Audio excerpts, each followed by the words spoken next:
Welcome जी आयानु।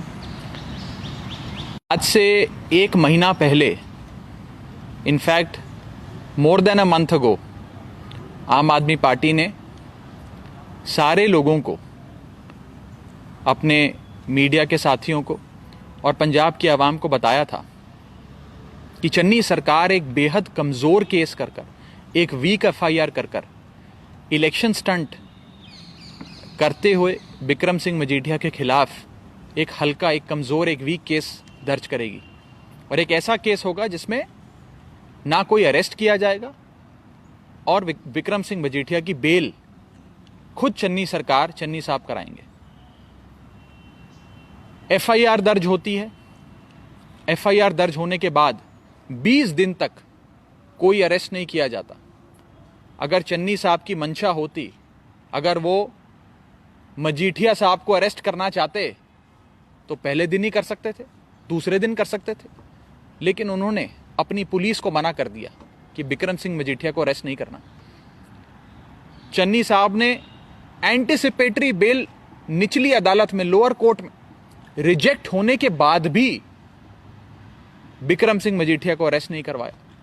एक standard operating procedure होता है पूरे हिंदुस्तान की तमाम सूबों की पुलिस का कि जैसे ही एंटीसिपेटरी बेल रिजेक्ट होती है, अक्यूज्ड को अरेस्ट कर लिया जाता है, कस्टडी में लिया जाता है। ये एक स्टैंडर्ड ऑपरेटिंग प्रोसीजर होता है, लेकिन उस स्टैंडर्ड ऑपरेटिंग प्रोसीजर को भी फॉलो नहीं किया गया, क्योंकि चन्नी साहब मजीठिया को अरेस्ट नहीं करना चाहते थे। उसके बाद हमने देखा कि कैसे कल चन्नी सरकार ने बिक्रम सिंह मजीठिया की बेल करवाई, और आज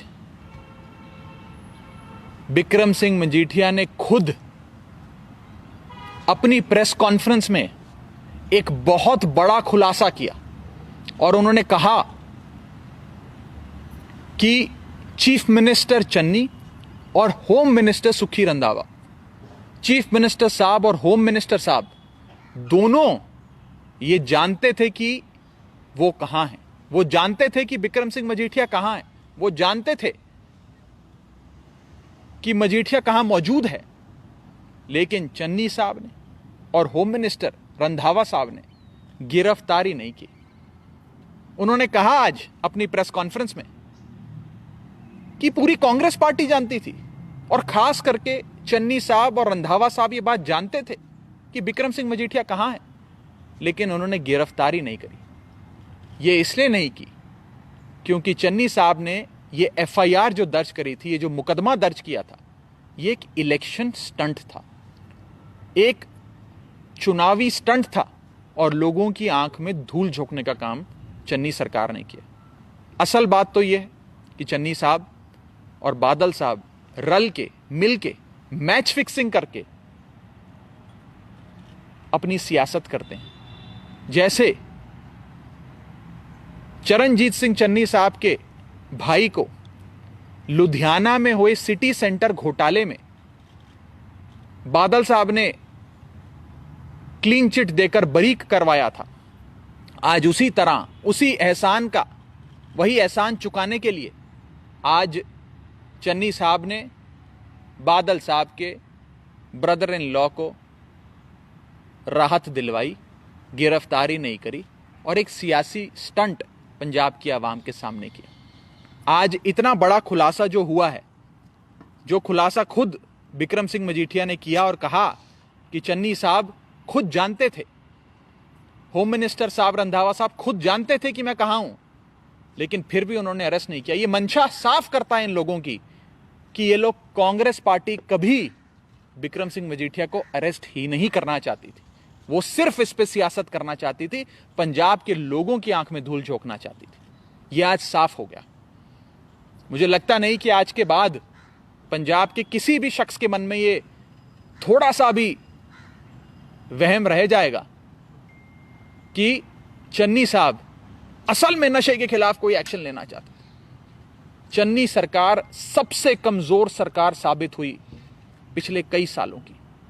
वो सरकार जिसने 4 बार अपना डीजीपी बदला, वो सरकार जिसने 3 बार अपना एडवोकेट जनरल बदला, वो सरकार जिसने दर्जनों बार एसएसपीस को बदला, ट्रांसफर पोस्टिंग और एसएसपी के तबादले, डीजीपी के तबादले चन्नी सरकार ऐसे करती थी जैसे आप और हम अपनी शर्ट बदलते हैं, ऐसे वो अपने एडवोकेट जनरल और डीजीपी बदला करते थे। ये सरकार एक निकम्मी सरकार बनकर सामने आई और 111 दिन की सरकार में कोई 11 जगह भी चन्नी सरकार मेरे को बता दे जहां पर नशा बिकना बंद हुआ हो या जहां पर नशा बिकना कम हुआ हो। 111 दिन की सरकार में कोई 11 जगह पूरे पंजाब में बता दे जहां पे नशा बिकना बंद हुआ। पंजाब में आज भी जगह जगह नशा बिकता है, आज भी पंजाब के लोगों की, पंजाब के युवाओं की नसों में नशा उतारा जा रहा है। और चन्नी सरकार एक कमजोर कॉम्प्रोमाइज्ड सरकार साबित हुई जिसने बादलों के साथ मैच फिक्सिंग करके ये इलेक्शन स्टंट वाली एफआईआर दर्ज करी। ये हमारा पहला एजेंडा था आज की प्रेस कॉन्फ्रेंस का। एक दूसरा एजेंडा मैं आपके सामने रखना चाहता हूं। ये एक पैम्फलेट है जिसको लेकर बड़ा विवाद हुआ, बड़ी कंट्रोवर्सी बनी और अकाली दल के लोगों ने इसकी कंप्लेंट इलेक्शन कमीशन में करी। अकाली दल के लोगों ने इसकी कंप्लेंट करते हुए कहा कि यह पर्चा आम आदमी पार्टी छपा रही है, और शायद इसलिए कहा क्योंकि इस पर्चे में लिखा है कि चुनाव आ गए हैं, इलेक्शन आ गए हैं। हम अपील करते हैं पंजाब के लोगों से कि आप, ये सारी पार्टियां आपको पैसे देंगी, सूट देंगी, गिफ्ट्स देंगी, नाना प्रकार की चीजें देंगी। ये सारी चीजें ले लेना, क्योंकि ये उन पार्टियों के करप्शन के पैसे से, भ्रष्टाचार के पैसे से खरीदी गई चीजें हैं। यह आप ही का पैसा है जो नेताओं ने सालों साल चोरी किया, पंजाब को चूस लिया, पंजाब को लूट लिया। अब समय आया है, चुनावों का समय है, इलेक्शन का समय है। अगर ये लोग ये चीजें आपको देते हैं तो ले लेना, लेकिन वोट इनको मत बेचना। पंजाबी वोट नहीं बेचता। पंजाब के लोग अपने एक सुनहरे भविष्य के लिए, एक खुशहाल पंजाब के लिए, अच्छे स्कूल, अच्छे अस्पताल, मुफ्त बिजली, मुफ्त पानी के लिए, एक बढ़िया व्यवस्था के लिए, रंगले पंजाब के लिए आम आदमी पार्टी को ही वोट देना। ये इस पर्चे में लिखा है। ये पर्चे को लेकर शिरोमणि अकाली दल इलेक्शन कमीशन में गई और कंप्लेंट करी। सबसे पहले तो मैं आपको ये बता दूं, ये पर्चा आम आदमी पार्टी ने नहीं बनवाया। ये पर्चा आम आदमी पार्टी नहीं बंटवा रही है। ये पर्चा पंजाब के लोगों ने बनाया है। ये पर्चा पंजाब के लोग बंटवा रहे हैं। ये पर्चा पंजाब की रूह की आवाज है कि इस बार पैसे भी बांटेंगे ये पार्टी वाले, ये दूसरी पार्टी वाले सूट भी बांटेंगे, पैसे भी देंगे वोट खरीदने के लिए, लेकिन हम लोग वोट नहीं बेचेंगे। वोट हम आम आदमी पार्टी को, अरविंद केजरीवाल को देंगे। वही एक सरकार है जो 5 साल हमारे लिए काम करेगी। वही एक सरकार है जो हमारे भविष्य को सुनहरा बनाएगी। इसीलिए हम वोट अरविंद केजरीवाल को देंगे, आम आदमी पार्टी को देंगे। और इस पर्चे से सबसे ज्यादा दर्द शिरोमणि अकाली दल को हुआ।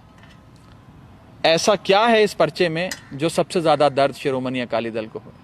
कहीं ऐसा तो नहीं कि शिरोमणि अकाली दल का ही ये पूरा प्लान था कि हाँ, पैसे बांट के, शराब बांट के, सूट बांट के वोट खरीदा जाए, और उनका प्लान इस पर्चे से फेल होता नजर आ रहा है?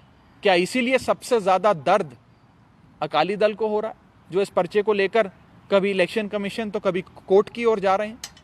ये सवाल मैं आज अकाली दल से पूछना चाहता हूं कि आपको इतनी तकलीफ क्यों हो रही है इस पर्चे से? ऐसा क्या है इस पर्चे में? क्या आपने पैसा और शराब बांटने की पूरी प्लानिंग बना रखी थी, जो आज इस पर्चे से वो प्लानिंग फेल होती नजर आती है? और एक और मैं बड़ी बात आप सबके सामने रखना चाहता हूं कि इन सारे आगुओं ने, सारे नेताओं ने मिलकर, इन रिवायती पार्टियों ने मिलकर सालों साल पंजाब को लूटा, पंजाब को चूस लिया, और पंजाब को बेचकर इन लोगों ने अपने 7 स्टार होटल बना लिए, बड़े बड़े फार्म हाउस बना लिए, बड़े बड़े महल बना लिए। आज इनके महलों में और इनके होटलों में लगी एक एक ईंट पंजाब के लोगों के पैसे की ईंट है। और मैं पंजाब के लोगों को कहना चाहता हूं कि ये पर्चा हमने नहीं बनाया है जिसमें लिखा है, लेकिन इसमें यह जरूर लिखा है कि पैसा इन पार्टियों से ले लेना, लेकिन वोट आम आदमी पार्टी को देना। हम इस पर्चे को साफ तौर पर कहते हैं ये आम आदमी पार्टी का पर्चा नहीं है, ये पंजाब के लोगों का पर्चा है। पंजाब के लोगों ने इस पर्चे को छपाया है।